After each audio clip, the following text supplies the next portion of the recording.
अस्सलामुअलैकुम दोस्तों, उम्मीद है आप सब लोग खैरियत से बात करेंगे ओमान में कोरोना केसेस की। आज 16 नवंबर 2020 सोमवार के दिन ओमान में 329 कोरोना के केस रिपोर्ट हुए और 12 मरीज वफात पा चुके हैं। इन्ना व इन्ना इलैहि राजिऊन। ओमान में कोरोना केसेस की कुल तादाद 1,20,718 है, जबकि सेहतियाब होने वालों की कुल तादाद 1,11,446 है और वफात पाने वालों की कुल तादाद 1,350 है। जबकि पिछले 24 घंटों में 37 मरीजों को हॉस्पिटल में एडमिट किया गया और हॉस्पिटल में एडमिट मरीजों की कुल तादाद 297 है, जबकि 140 मरीज अभी तक ICU में हैं। तमाम लोगों के लिए दुआ करें, जितने भी लोग बीमार हैं, खा वो किसी भी मर्ज़ में मुब्तला हों, अल्लाह ताला उनको जल्द से जल्द शिफाए कामिला अता फरमाए। जितने भी लोग वफात पा चुके हैं, अल्लाह ताला उनकी मग़फ़िरत फरमाए, उनके वाक़ईन को सब्र जमील अता करे। Dear all, today on 16 November, Oman report 329 COVID-19 cases and 12 deaths.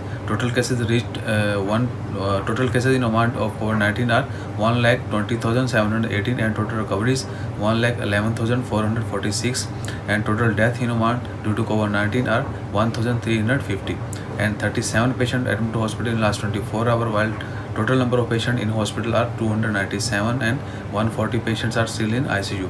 Please pray for everyone. Always take care of yourself. Stay blessed. Jazakallah. Allah Hafiz.